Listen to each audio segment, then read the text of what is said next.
Shalom, salam sehat.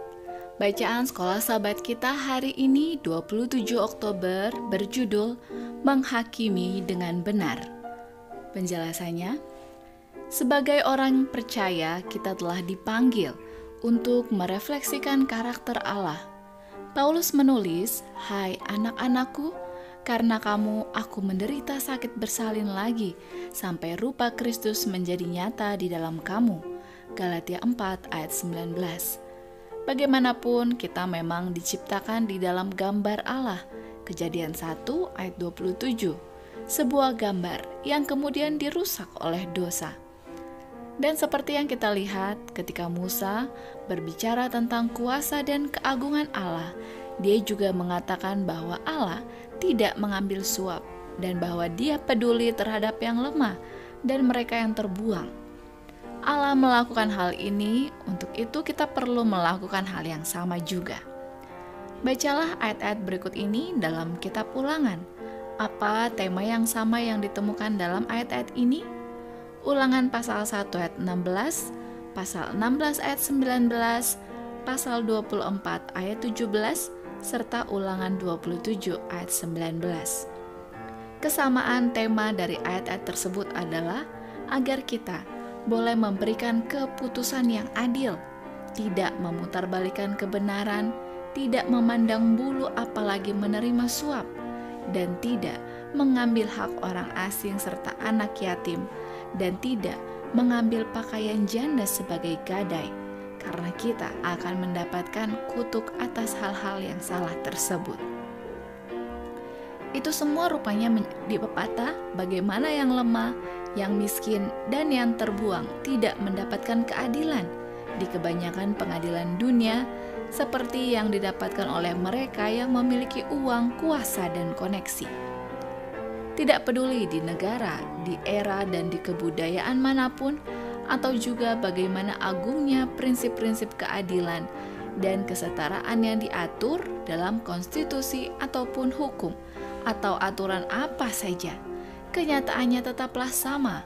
Orang miskin, orang lemah, dan yang terbuang hampir tidak pernah mendapatkan keadilan sebagaimana yang didapatkan orang lain. Itulah yang sangat luar biasa tentang apa yang Tuhan sendiri sedang sampaikan di sini. Ketidakadilan ini yang bisa terjadi di mana saja tidak boleh dilakukan di Israel, di antara umat Allah, yaitu mereka yang menjadi perwakilan Allah di dunia ini. Dalam pengertian dengan menggunakan istilah di era modern ini, Allah menginginkan harus adanya keadilan yang setara di bawah hukum dalam kehidupan bangsa Israel kuno. Tetapi hal ini bahkan jauh lebih dalam daripada sekadar ilmu hukum. Kuduslah engkau sebab akulah Tuhan Allahmu adalah kudus. Imamat 19 ayat 2. Ya, mereka mengetahui siapa Allah yang benar, dan mereka memiliki bentuk penyembahan yang benar, dan mereka membawa persembahan-persembahan yang benar.